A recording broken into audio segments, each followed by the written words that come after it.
Par un après-midi brûlant à Ouagadougou, le président Ibrahim Traoré s'avance devant les micros. Le monde s'attend à l'annonce d'un nouveau barrage, d'un plan d'aide de plusieurs milliards ou d'une alliance stratégique. Mais non. Sa voix tranche le silence pour proclamer un projet qui laisse l'Assemblée stupéfaite planter 2 millions de cactus à travers les savanes arides du Burkina Faso. À première vue, l'idée semble incongrue. Le cactus. Une plante que l'on associe à l'Arizona ou au Mexique, certainement pas au Sahel. Les experts occidentaux éclatent de rire, les journaux parlent de populisme épineux et les bailleurs de fonds secouent la tête. Mais dans les villages du Nord, là où la terre se fissure, où les puits s'assèchent et où les troupeaux meurent de faim, chacun comprend que ce geste n'a rien d'anodin. Car ici, la menace n'est pas seulement la pauvreté, c'est l'avancée inexorable du désert. Et si l'arme la plus puissante contre cette fatalité n'était pas l'or ni l'acier, mais l'humilité d'une plante capable de survivre là où tout s'éteint? Si vous croyez que l'éveil de l'Afrique a commencé, abonnez-vous et suivez cette histoire jusqu'au bout. À Ouagadougou, au cœur du Burkina Faso, la déclaration du président Ibrahim Traoré a résonné comme une rupture. Plutôt que d'implorer encore une fois l'aide internationale, il a choisi une voie inattendue, la plantation de 2 millions de cactus pour affronter la désertification. Pour comprendre la portée de ce geste, il faut revenir à la géographie du pays. Le Burkina Faso est un État enclavé d'Afrique de l'Ouest, d'une superficie de 272 967 km². Au nord, ses provinces, Oudalan, Soum, Seno, Yaga, appartiennent au Sahel, une zone semi-aride où le sable gagne chaque année du terrain. On estime que 60 000 à 80 000 km², soit près d'un tiers du territoire, sont menacés par la désertification. Ici, les pluies se raréfient, les pâturages disparaissent et des familles entières sont contraintes de fuir, laissant derrière elles des terres stériles. Face à ce constat, la proposition de Traoré prend une signification nouvelle. Le cactus, plante humble et robuste, survit avec presque rien, un peu de soleil, une poignée de poussière. Il nourrit les animaux, retient les sols et peut même remplir les marmites. Là où les programmes occidentaux parlent de milliards et de contrats, Traoré parle de boutures que chaque paysan peut planter de ses propres mains. Pour les observateurs étrangers, cette initiative paraissait dérisoire. Plusieurs médias occidentaux n'y ont vu qu'un pari désespéré. Certains bailleurs ont même suspendu des financements accusant le gouvernement de mépriser les conseils des experts. Pourtant, sur le terrain, la perception était tout autre. Pour les paysans du Sahel burkinabé, l'annonce sonnait comme un cri de résistance. Il ne s'agissait pas de folklore politique, mais d'une véritable stratégie de survie. Ce contraste entre le regard extérieur et la réalité vécue sur place constitue le cœur du paradoxe. Là où les analystes voyaient une utopie, les villageois entrevoyaient un futur possible. L'histoire allait bientôt montrer que la vérité ne se trouvait pas dans les rapports des bailleurs, mais dans les champs de cactus alignés face au vent. Mais ce n'était encore que le début, la surface visible d'un projet, dont les racines allaient transformer à la fois les paysages et les consciences. Les semaines qui suivirent de l'annonce de Ibrahim Traoré virent se lever un mouvement inattendu. Dans les villages du Nord, les paysans commencèrent à planter des cactus le long de leurs champs. Dans les casernes, les soldats troquèrent leurs caisses de munitions contre des caisses de boutures. Dans les écoles, les enseignants firent répéter aux enfants une nouvelle leçon de vie. La résilience se cultive. Peu à peu, un paysage inédit prit forme. Là où le vent du Sahel balayait autrefois la poussière des murs verts d'épines, se dressait. Les racines fixaient les sols, empêchant l'érosion. Les tempêtes de sable qui dévoraient jadis des hameaux entiers furent stoppées par ces remparts végétaux. Puis vint la preuve irréfutable, les images satellites. Depuis l'espace, on distinguait désormais des bandes vertes serpentant à travers la savane aride.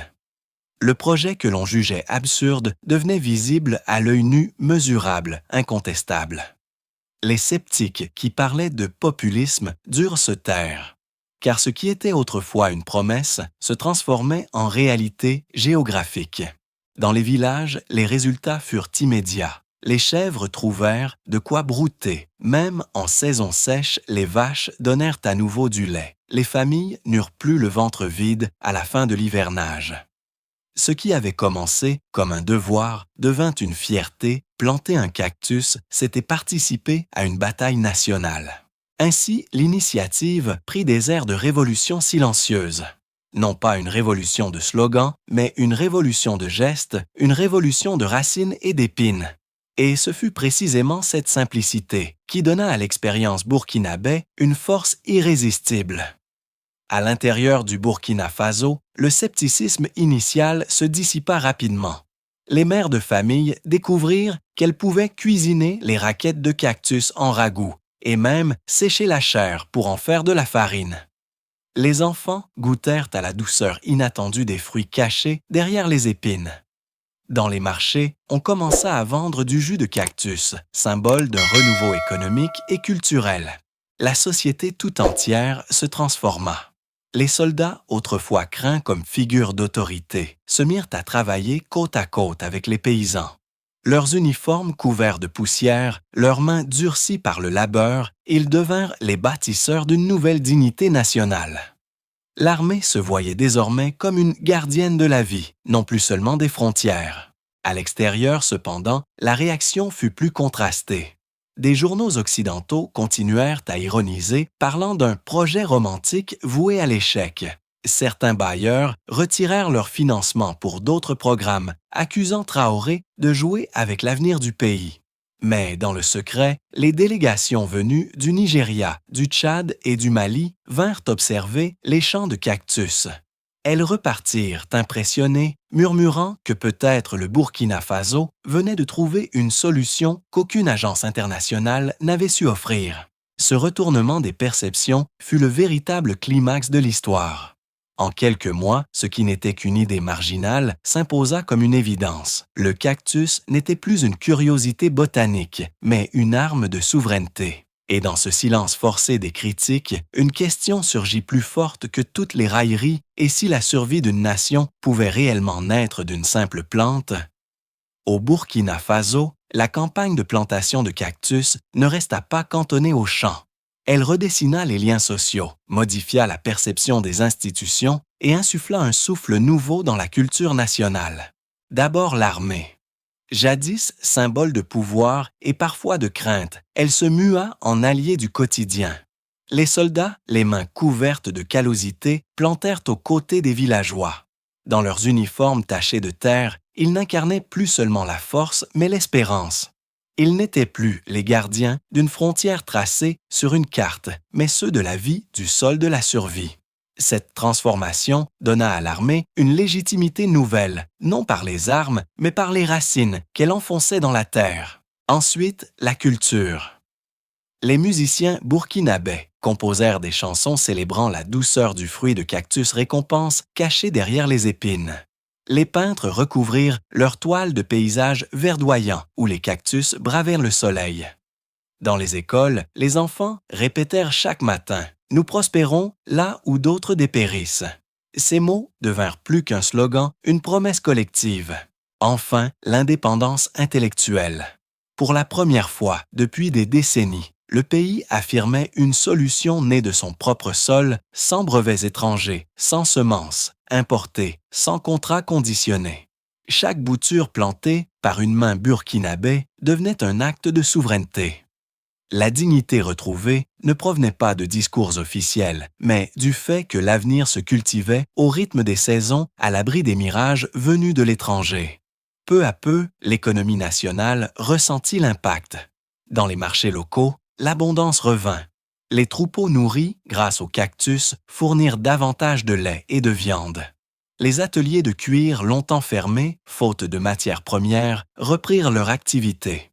Les coopératives féminines transformèrent les fruits en confiture, les raquettes en farine, offrant des revenus inespérés à des milliers de foyers. Parallèlement, une nouvelle génération d'entrepreneurs vit le jour.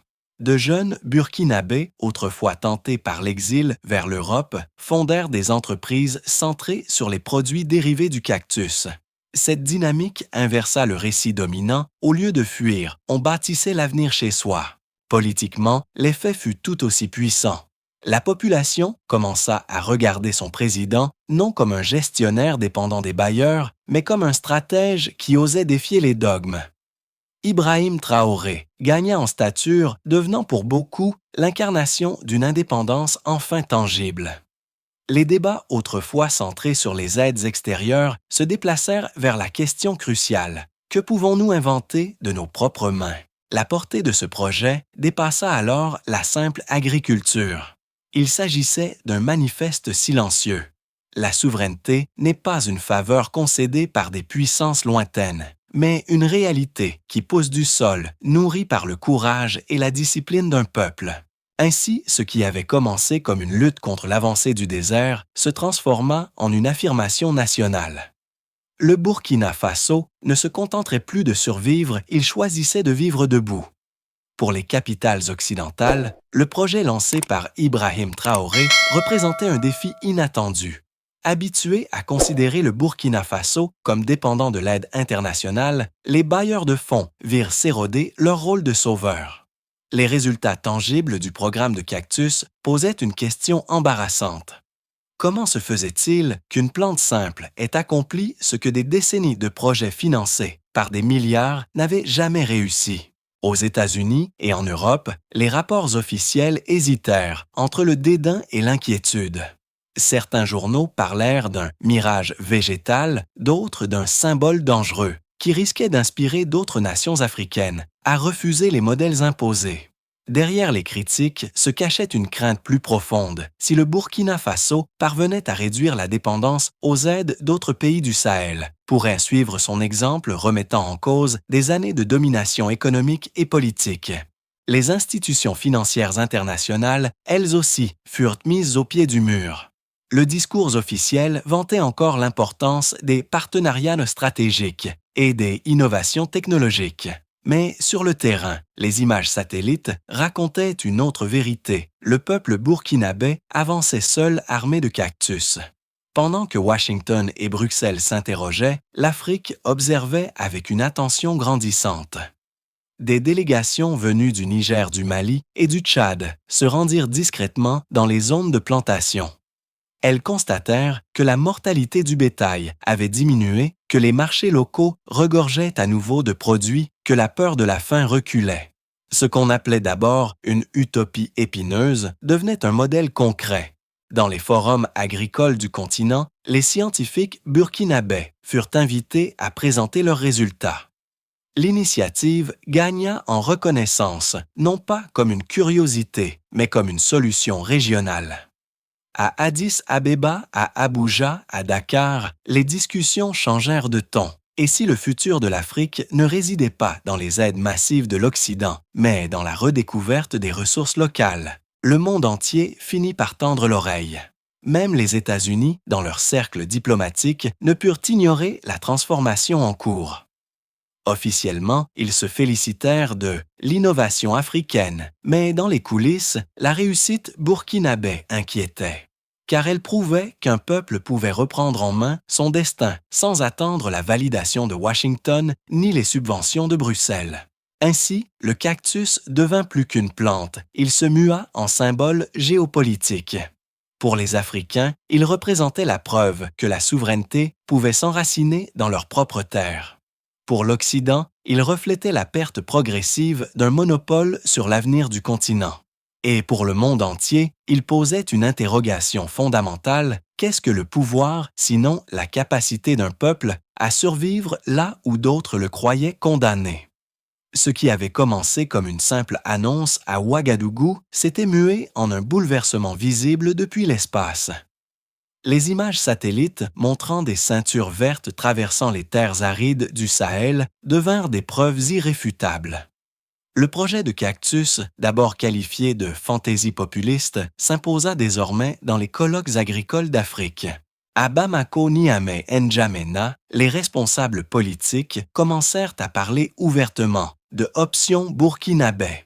Les scientifiques burkinabés furent invités à Addis-Abeba pour exposer leurs données. Baisse de la mortalité animale, augmentation de la production laitière, marché villageois plus fourni. Le succès ne pouvait plus être ignoré. Les mêmes institutions internationales qui avaient raillé l'initiative révisèrent discrètement leur discours. Les rapports se mirent à saluer l'innovation locale et à intégrer le cactus comme une solution durable. Mais les paysans burkinabés n'étaient pas dupes. Chaque cactus planté à la main racontait une vérité différente, celle d'une victoire obtenue sans attendre la permission de quiconque. Ce tournant marqua la fin d'un récit, celui de la dépendance absolue aux aides étrangères.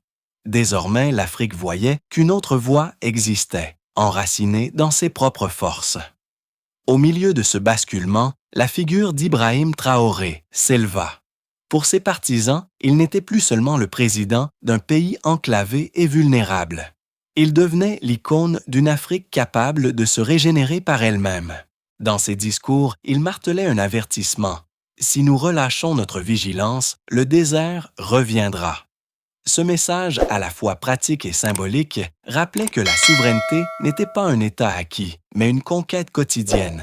La véritable révélation fut là, le pouvoir ne se mesurait pas uniquement en chars ou en alliances militaires, mais dans la résilience cultivée au cœur des villages. Le cactus, plante modeste, se transformait en drapeau de dignité. Et derrière ce symbole, un homme, Traoré, portait la voix d'une Afrique qui refusait désormais d'attendre des solutions venues d'ailleurs. Ce Kungoat ne fut pas seulement agricole ou économique, il fut civilisationnel. Le Burkina Faso, par son exemple, avait déplacé le centre de gravité du débat mondial. L'avenir ne dépend pas des milliards de l'Occident, mais de la capacité des peuples à transformer la poussière en vie. Le Burkina Faso d'aujourd'hui n'est plus celui que les sceptiques décrivaient comme fragile et condamné à l'assistance éternelle. Dans les villages autrefois marqués par la faim, les enfants goûtent désormais aux fruits sucrés du cactus. Les troupeaux survivent aux saisons sèches, les marchés regorgent à nouveau de lait de cuir et de viande. Des coopératives féminines transforment les raquettes en farine, les fruits en confiture, ouvrant de nouvelles perspectives économiques. Et surtout, une certitude est née, l'avenir du pays ne se mendie pas, il se cultive. Ce projet n'a pas seulement nourri des ventres, il a nourri une dignité. Là où l'on pensait que seule l'aide étrangère pouvait sauver le Burkina Faso, a prouvé que la souveraineté peut pousser du sol lui-même. Chaque cactus planté est devenu le symbole d'un peuple qui refuse de plier, qui choisit de se lever face au désert et face aux illusions de dépendance. Au-delà de ses frontières, le message s'élargit. L'Afrique entière se demande « Et si notre renaissance ne passait pas par des contrats signés à Washington ou à Bruxelles, mais par le courage de transformer notre propre terre? Et si la véritable puissance ne résidait pas dans l'argent ou les armes, mais dans la volonté de résister là où l'on nous croyait perdus ?»